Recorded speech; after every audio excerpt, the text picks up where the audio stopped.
आज लास्ट में हम लोग कुछ स्टॉक्स डिस्कस करने वाले हैं। बेसिकली आज के वीडियो में सबसे ज्यादा स्टॉक होने वाले हैं और एक स्टॉक मुझे ऐसा मिला है जो ऑलमोस्ट 16-17 साल के बाद उसने ब्रेकआउट किया है। देखो, अगर आप लोग किसी का भी सुन के कुछ भी स्टॉक लेते हो, पहली बात तो वो गलत है, वो आप लोगों को करना नहीं चाहिए।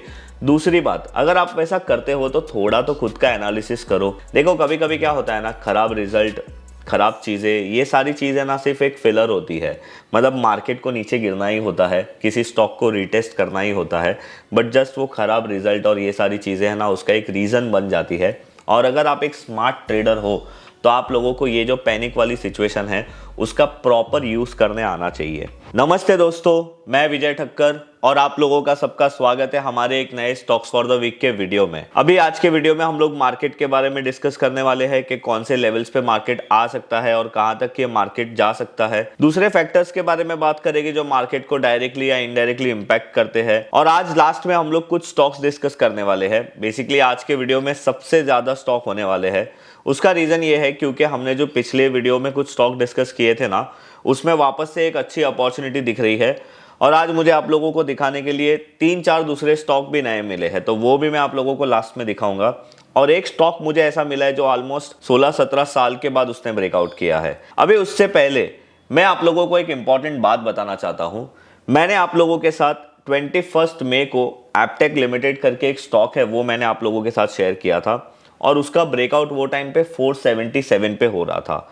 उसके बाद वो स्टॉक ऑलमोस्ट 650 या 700 तक गया था और 14 जुलाई को उसके अंदर है ना बोनस इशू जो है ना, वो मतलब उसके अंदर आया था, बोनस आया था। तो अगर आप लोगों के पास, किसी के पास 5 स्टॉक है तो आप लोगों को 2 स्टॉक और एक्स्ट्रा मिलने वाला था। तो उसी के कारण, बोनस आने के कारण वो स्टॉक में प्राइस एडजस्टमेंट हुआ और वो स्टॉक का प्राइस गिर के, मतलब मैं आप लोगों को बताता हूं, वो स्टॉक का प्राइस गिर के ऑलमोस्ट 335 हो गया। अभी प्रॉब्लम क्या हुई है, यहाँ पे ये स्टॉक का प्राइस गिरा तो सब लोगों को ऐसा लगा कि यार ये स्टॉक का भाव लिटरली, मतलब जिस दिन वो उसका बोनस इशू हुआ 14 जुलाई को, उस दिन सब लोगों को ऐसा लगा कि ये स्टॉक का प्राइस गिर गया। और मुझे इतने सारे कॉल, इतने सारे मैसेज, ट्विटर पे इतने सारे मैसेज, हमारे यूट्यूब कमेंट्स में इतने सारे मैसेज आने लग गए कि सर ये क्या बात हो गई, ये तो एप्टेक का प्राइस गिर गया, अभी हम लोग लॉस में आ गए, ये वो बहुत सारी चीज़ें। मुझे वो दिन है ना बहुत गुस्सा आया।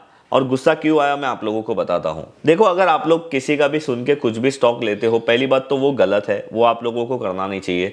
दूसरी बात, अगर आप वैसा करते हो तो थोड़ा तो खुद का एनालिसिस करो। अगर आप कुछ करते हो, कुछ लेते हो, मैं ऐसा नहीं बोलता हूँ कि पूरे स्टॉक मार्केट की न्यूज़ के ऊपर ध्यान रखो। एटलीस्ट आपके पोर्टफोलियो में जो स्टॉक है उसके बारे में तो ध्यान रखो कि उसमें क्या हो रहा है, कौन सी कॉर्पोरेट एक्शन है, क्या नहीं है। अभी आप यहाँ पे देखो, एप्टेक का भी प्राइस एडजस्ट हो गया है। अभी इसमें देखो, मैंने आप लोगों को जब भी वीडियो में शेयर किया था तभी उसमें यही बताया था कि 2007 का ब्रेकआउट अभी हो रहा है। देखो, प्राइस एडजस्ट होने के बाद भी ये चार्ट में कोई फर्क नहीं आया है। अगर आप लोगों के पास 500 शेयर है तो आप लोगों को 700 शेयर मिलेंगे। जैसे अगर आप लोगों के पास, अगर समझो 1000 शेयर है तो आप लोगों को अप्रॉक्स 1400 शेयर मिलेंगे। ये सिर्फ बोनस है बॉस, बोनस के वजह से प्राइस एडजस्ट हुआ है। मुझे कमेंट में कितने लोगों ने ऐसा भी लिखा कि आपका एप्टेक तो फुस हो गया, ये हो गया, फलाना हो गया, ढिकना हो गया। मैं सिर्फ एक ही बात बोलता हूँ, अगर आप कोई स्टॉक खरीदते हो ना, एटलीस्ट उसके बारे में ध्यान रखो। जब भी बोनस या स्प्लिट ऐसा कुछ आता है ना, तो आपका ब्रोकर आप लोगों को ईमेल भी करता है। आप ईमेल भी चेक नहीं करते हो तो क्या आप स्टॉक मार्केट में ट्रेडिंग करोगे। मुझे ये चीज़ के लिए गुस्सा इसलिए आ रहा है ना, क्योंकि कुछ लोगों ने कुछ बुरे कमेंट्स लिखे थे और ये ज़रूरी था उन लोगों को बताने के लिए। तो बस ये बात थी। अभी हम लोग आ जाते हैं हमारे आज के मार्केट के ऊपर। तो देखो, हम लोग ने देखा कि लास्ट वीक में मार्केट बहुत अच्छा था, बट फ्राइडे को मार्केट गिर गया। मार्केट का गिरने का रीज़न क्या था? मार्केट का गिरने का रीज़न सिर्फ यही था कि इन्फोसिस का जो रिज़ल्ट था वो बहुत ख़राब आया और उन्होंने ये भी बोल दिया कि भाई हमारा ग्रोथ जो है वो आगे थोड़ा स्लो हो जाएगा। तो उसके कारण इन्फोसिस के स्टॉक ने ऑलमोस्ट 9% का फॉल किया और क्लोजिंग बेसिस पे 8% के आसपास क्लोज हुआ। अब देखो, इन्फी अगर आप देखोगे ना तो पूरे आईटी के स्टॉक्स में सबसे ज़्यादा वेटेज इन्फोसिस को है। अगर सबसे बड़ी कंपनी का ही रिजल्ट ख़राब आ रहा है, वो अपनी गाइडेंस ख़राब दे रहे हैं, तो बाकी आईटी स्टॉक्स में भी प्रॉब्लम होगी। तो उसके कारण हमारा एक जो स्टॉक था टेक महिंद्रा, जो मैंने आप लोगों के साथ शेयर किया था, मेरे ख्याल से 2 जुलाई को आप लोगों के साथ शेयर किया था, वो स्टॉक में मैंने आप लोगों को वहाँ पे क्या एनालिसिस बोला था एक बार वापस से बता देता हूँ। यहाँ पे एनालिसिस बहुत सिंपल था। टेक महिंद्रा में मैंने आप लोगों को गोल्डन रेशियो का एक लॉजिक बोला था कि वो 61.80 और 50% रिट्रेसमेंट के पास ट्रेड कर रहा है। और मैंने आप लोगों को ये भी बोला था कि जब भी टेक महिंद्रा अपना ये ब्रेकआउट करेगा 1170 का तो वो और स्ट्रांग हो जाएगा। अब टेक महिंद्रा ने 1170 का ब्रेकआउट लास्ट वीक किया था। ये वीक में आप लोगों को क्या लगता है टेक महिंद्रा क्या कर रहा है? देखो, ब्रेकआउट करने के बाद अगर वो ब्रेकआउट एरिया के पास आता है ना तो वो बहुत अच्छी अपॉर्चुनिटी होती है। तो आप टेक महिंद्रा पे ध्यान दे सकते हो बाइंग के लिए। एक बार वो वीडियो वापस से देखना 2 जुलाई का, उसमें मैंने क्या बोला था वो बेसिस पे अपना स्टॉप लॉस, पोजीशन साइजिंग, सारी चीज़ें डिस्कस करना। तो ये सारी चीज़ हुई, उसके वजह से आईटी स्टॉक्स में पैनिक आया। आईटी स्टॉक्स में पैनिक आया तो मार्केट भी गिरा। तो अभी हम लोग देखते हैं कि निफ्टी और बैंक निफ्टी में क्या चेंजेस हुआ है। अभी देखो यहाँ पे आप लोग निफ्टी का चार्ट देख रहे हो ना, ये बेसिकली मंथली बेसिस का है और अभी ऑलमोस्ट 22 जुलाई हो गया है। तो अभी यहाँ पे निफ्टी के चार्ट में कोई प्रॉब्लम नहीं है। एक बार वीकली टाइम फ्रेम का चार्ट देखते हैं। वीकली टाइम फ्रेम में आप ऐसा देख सकते हो कि भाई ऊपर जाके थोड़ा बहुत निफ्टी ने रिजेक्शन दिया है। डेली टाइम फ्रेम के चार्ट पे आते हैं। डेली टाइम फ्रेम के चार्ट पे बहुत ही एक सिंपल सा लॉजिक है। पहले निफ्टी ने यहाँ पे एक अच्छा ब्रेकआउट किया था और फिर निफ्टी ने एक अच्छी रैली ली थी। तो ये वाला जो लेवल है ना 19,523, वहाँ तक निफ्टी आ सकता है और अगर वहाँ पे आता है तो it's a good area to buy. ये आप चीज़ को ज़रूर ध्यान रखना। बाकी अभी बाय नहीं करना चाहिए। ये लेवल्स के आसपास आता है तो बहुत अच्छी अपॉर्चुनिटी बनती है। अभी हम लोग बैंक निफ्टी की बात करते हैं।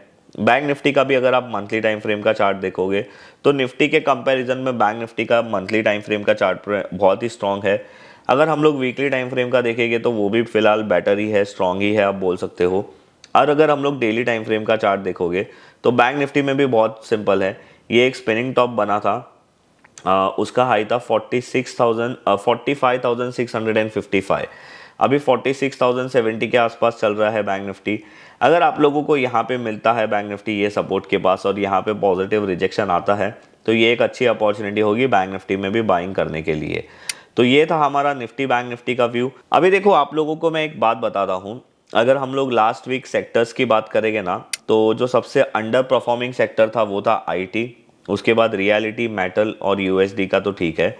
और अगर हम लोग आउट परफॉर्मिंग सेक्टर की बात करें तो PSU bank, media, private bank, मतलब देखो अगर कोई स्टॉक मतलब स्टॉक मार्केट में जनरली अगर बैंकिंग स्टॉक और फाइनेंशियल वाले स्टॉक्स चलते हैं ना तो उसका मतलब ये है कि हमारी जो इकोनॉमी है वो अच्छा काम कर रही है, तो उसमें कोई प्रॉब्लम नहीं होता है। तो यहाँ पे हम लोगों को यही देखने दिख रहा है कि ओवरऑल मार्केट की जो स्ट्रेंथ है अभी भी पॉजिटिव है, तो हम लोगों को कोई डरने की ज़रूरत नहीं है। अभी अगर हम लोग एफआईएस की बात करें तो एफआईएस ने भी लास्ट वीक ऑलमोस्ट अच्छी ही बाइंग की है। अगर हम लोग सिर्फ एक दिन का देखें जो फ्राइडे का है उस दिन ही उन्होंने सेलिंग किया है ऑलमोस्ट 2000 करोड़ का। उसके अलावा तो एफआईएस के नंबर ठीक है। अगर हम लोग डॉलर इंडेक्स की बात करें तो डॉलर इंडेक्स भी 101 के आसपास ट्रेड कर रहा है और ये वीक में इंडिया विक्स का नंबर 11.48 है। थोड़ा राइज हुआ है बट ठीक है, फिर भी अच्छा है।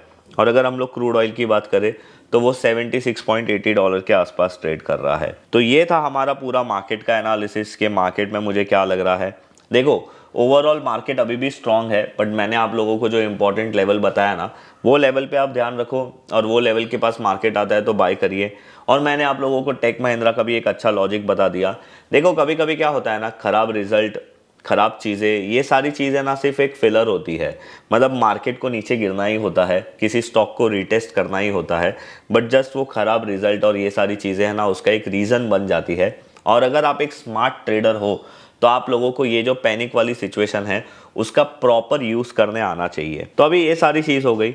अभी मैं आज आप लोगों को है ना एक स्टॉक बताता हूँ जो मैंने आप लोगों के साथ 18 जून को शेयर किया था और उसका नाम है अशोक लेलैंड।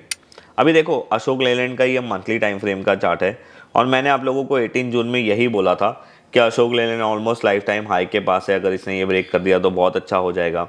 और अगर अभी ये टाइम पे हम लोग वीकली टाइम फ्रेम का चार्ट देखें ना तो अभी देखो अशोक लेलैंड का जो मेजर रेजिस्टेंस था ऑलमोस्ट ऑल टाइम हाई वो 2018 का था। उसके बाद फर्स्ट अटेम्प्ट यहाँ पे 2022 में हुआ और फाइनली यहाँ पे थोड़ा कंसोलिडेट करके मेरे ख्याल से फ्राइडे को अशोक लेलैंड का रिजल्ट आया था और अशोक लेलैंड के लिए वो एक ट्रिगर बना और अशोक लेलैंड फिर से एक अच्छा हो गया है।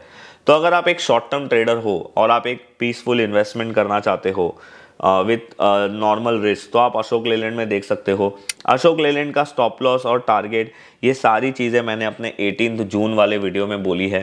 तो आप लोग वो वीडियो को एक बार कंसीडर कर सकते हो अशोक लेलैंड के लिए। अभी देखो, ये तो मैंने आप लोगों को 2 स्टॉक के बारे में बता दिया कि कौन से 2 स्टॉक है जिसके आपके ऊपर ध्यान रखना चाहिए, जो हमने पहले शेयर किए थे। अभी आज मैं आप लोगों के साथ हमारे वीडियो में बेसिकली 3 नए स्टॉक डिस्कस करने वाला हूं, और लास्ट में एक स्टॉक बोलने वाला हूं जिसने ऑलमोस्ट 16 साल के बाद ब्रेकआउट किया है। तो चलिए, आज का हमारा जो पहला स्टॉक है उसका नाम है एम्फासिस। अभी देखो, एम्फासिस का ये आप लोग वीकली टाइम फ्रेम का चार्ट देख रहे हो। एक बार मैं आप लोगों को मंथली टाइम फ्रेम का भी चार्ट बता देता हूं। अभी अगर आप इसमें फिबोनाची रिट्रेसमेंट लगाते हो ना, जहां से ये स्टॉक ने रैली शुरू की थी, तो आप लोगों को यहाँ पे भी एक चीज़ देखने मिलेगा कि ये स्टॉक के अंदर भी 61.80 और 50% के पास ये स्टॉक रिट्रेस कर रहा था। तो अगेन, जो टेक महिंद्रा का लॉजिक था यहाँ पे भी सेम लॉजिक था। और अगर अभी मैं फिब रिट्रेसमेंट को एक बार के लिए हटा देता हूँ, तो आप लोग यहाँ पे देख सकते हो कि ये स्टॉक ने वीकली टाइम फ्रेम में एक ट्रेंड लाइन ब्रेकआउट किया है, जो हमारे लिए एक अच्छा साइन है। तो ये एक बहुत ही अच्छी बात है। ये स्टॉक का ब्रेकआउट 2169 के आसपास हुआ है। अगर हम ट्रेंड लाइन ब्रेकआउट की बात भी ना करें और अगर हम लोग नॉर्मल रेजिस्टेंस की बात करें, तो 2200 और 90 के आसपास इसका ब्रेकआउट हुआ है। नीचे अगर आप देखोगे तो वॉल्यूम भी बहुत अच्छा हुआ है। तो अगर आप एक शॉर्ट टर्म इन्वेस्टर हो तो आप एम्फासिस को बाय कर सकते हो। आपका स्टॉप लॉस 1800 से लेके 1900 रख सकते हो अपने रिस्क के हिसाब से। इसमें जो हमारा टारगेट है वो 3300 से लेके 3400 तक का एक्सपेक्ट कर सकते हो। आज का जो हमारा दूसरा स्टॉक है वो है गुडियर इंडिया टायर लिमिटेड। अभी देखो, यहाँ पे कोई दूसरा लॉजिक नहीं है, ये वीकली टाइम फ्रेम का चार्ट है। आप यहाँ पे देख सकते हो कि गुडियर का जो सबसे ऑल टाइम हाई रेजिस्टेंस था वो था 1298 1300, और अभी गुडियर ने यही वीक में बहुत अच्छा ब्रेकआउट दिया है। अभी 1380 के आसपास ट्रेड कर रहा है, 1300 के आसपास इसका ब्रेकआउट हुआ है।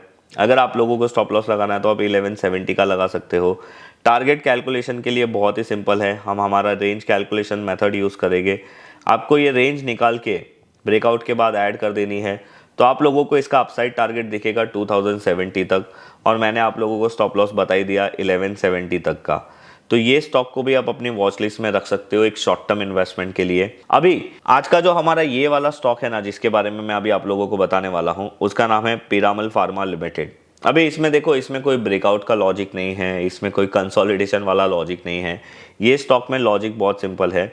ये स्टॉक जब भी लिस्ट हुआ था अक्टूबर मंथ 2020 में, उसके बाद 200 रुपीज़ से ये कंटिन्यूसली नीचे जा रहा था, और अभी फ्रॉम मार्च 2023 ये स्टॉक में एक अच्छी अपसाइड मूवमेंट आई है, और फिलहाल यहाँ पे एक बहुत ही स्ट्रॉन्ग कैंडल आया है और अच्छे वॉल्यूम के साथ। तो इसको हम लोग रिवर्सल ब्रेकआउट बोलते हैं। अभी रिवर्सल ब्रेकआउट में देखो, इसका जो ब्रेकआउट है वो 95 से लेके 96 रुपीज़ के आसपास हुआ है। ब्रेकआउट करने के पहले अगर आप यहाँ पे देखोगे तो 4 से 5 हफ्ते ये स्टॉक ने यहाँ पे कंसोलिडेट भी किया था। तो आप ये कंसोलिडेशन का जो लो है ना, एक बार मैं वॉल्यूम हाइड कर देता हूँ, 87 का आप इसमें स्टॉप लॉस लगा सकते हो, और इसका फर्स्ट टारगेट 120, सेकेंड टारगेट 140 और थर्ड टारगेट 172, ये टारगेट आप लगा सकते हो। अभी ये स्टॉक 104 के आसपास चल रहा है। अभी आज का हमारा सबसे इंपॉर्टेंट स्टॉक जो है, जिसने ऑलमोस्ट 16-17 साल के बाद ब्रेकआउट किया है, उसका नाम है एमिको एलिकॉन इंडिया लिमिटेड। अभी देखो, ये स्टॉक का आप लोग है ना अभी वीकली टाइम फ्रेम का चार्ट देख रहे हो। एक बेटर अंडरस्टैंडिंग के लिए मैं आप लोगों को मंथली टाइम फ्रेम का चार्ट दिखाता हूँ, क्योंकि ये स्टॉक ने बहुत ही लंबे टाइम फ्रेम के बाद ब्रेकआउट किया है। अभी आप यहाँ पे देख सकते हो, ये स्टॉक का जो ऑल टाइम हाई है वो 750 के आसपास था, और ये स्टॉक का जो मेजर रेजिस्टेंस है वो 700 के आसपास था, 697 के आसपास। आप देखो, ये रेजिस्टेंस कब का था? 2007 का। उसके बाद ये स्टॉक ने एक अटेम्प्ट किया 2015 में, और एक अटेम्प्ट किया 2017 में, और अभी अगर आप यहाँ पे देखोगे तो मई मंथ में अटेम्प्ट किया था, और फाइनली एक बहुत ही बड़े कैंडल के साथ, मैं वापस से वीकली टाइम फ्रेम में आता हूँ, एक बहुत ही बड़े कैंडल के साथ यहाँ पे लास्ट वीक में ब्रेकआउट हुआ है। और आप यहाँ पे देख सकते हो कि ब्रेकआउट के पहले कंसोलिडेशन भी बहुत अच्छा था। अभी ये स्टॉक में प्रॉब्लम क्या है कि ये स्टॉक का जो ब्रेकआउट है वो 700 के आसपास हुआ है। अभी ये स्टॉक 800 के आसपास चल रहा है। अगर आप लोगों को ये स्टॉक आने वाले वीक में 750 या 700 के आसपास मिलता है तो बहुत अच्छी बाइंग अपॉर्चुनिटी होगी, क्योंकि यहाँ पे आने के बाद ये स्टॉक वापस से अपसाइड रैली शुरू कर सकता है। ये स्टॉक में देखो कुछ दिनों से वॉल्यूम भी अच्छा हो रहा है, तो ये एक पॉजिटिव चीज़ है। अभी हम लोग देखते हैं कि इसका टारगेट क्या आ सकता है। तो बहुत ही सिंपल है, हम लोगों को हमारी रेंज कैलकुलेशन मेथड यूज़ करनी है। ब्रेकआउट का जो ऑल टाइम हाई रेजिस्टेंस था वहाँ से लेके और उसके बाद के लो तक का रेंज निकालना है और ब्रेकआउट के बाद ऐड करना है। तो आप लोग यहाँ पे देख सकते हो कि हम लोगों को 1300 का एक टारगेट आता है। तो तो ये स्टॉक को आप अपनी बाइंग लिस्ट में रख सकते हो। और अगर आप लोगों को इसमें स्टॉप लॉस लगाना है तो आप 570 या 580 का स्टॉप लॉस लगा सकते हो। तो ये सारे जो स्टॉक्स मैंने आप लोगों के साथ बताया ना, ये सारे स्टॉक्स आप अपनी वॉच लिस्ट में रख सकते हो। 2 स्टॉक तो मैंने आप लोगों को जो पुराने थे हमारे, जो मैंने ऑलरेडी डिस्कस किए थे वो बताए, क्योंकि वहाँ पे अभी फिर से एक अच्छा एक्शन आया है और मैंने आप लोगों को एडिशनल 4 स्टॉक बताए। देखो यहाँ पे मैं आप लोगों को कोई भी बाइंग या सेलिंग रिकमेंडेशन नहीं देता हूँ, मैं आप लोगों को सिर्फ यहाँ पे ये बताता हूँ कि प्राइस एक्शन को फॉलो करके और लंबे टाइम फ्रेम का चार्ट देख के आप भी एक बहुत अच्छा रिटर्न जनरेट कर सकते हो। इसके लिए आप लोगों को सिर्फ प्रॉपर स्टॉक सिलेक्शन और कौन से स्टॉक में क्या एनालिसिस करना है वो आना चाहिए। अगर आप लोगों को ये सारी चीज़ें नहीं आती है तो मैं यहाँ पे ना नीचे डिस्क्रिप्शन में एक लिंक डाल दूंगा। हमारा एक वेबिनार था जिसमें मैंने स्टॉक सिलेक्ट कैसे करते हैं, उसमें ट्रेड कैसे करते हैं, कभी उसमें हम लोगों को एंट्री लेनी चाहिए, कभी एग्जिट करनी चाहिए, वो सारी चीज़ों के बारे में बताया है। तो अगर आप लोगों को वो वेबिनार की रिकॉर्डिंग्स देखनी है तो उसकी लिंक मैं नीचे डिस्क्रिप्शन में दे दूंगा, आप वहाँ पे जाके देख सकते हो। वहाँ पे आप लोगों को मेरी पूरी स्टॉक सिलेक्शन की मेथड आप लोगों को मिल जाएगी। तो बस ये था हमारा आज का ये वीडियो। अगर आज का ये वीडियो आप लोगों को अच्छा लगा है तो आप हमारे वीडियो को लाइक और शेयर ज़रूर करिए। और हाँ, अगर आप हमारे चैनल पे नए हो तो आप हमारे चैनल को सब्सक्राइब ज़रूर करिए।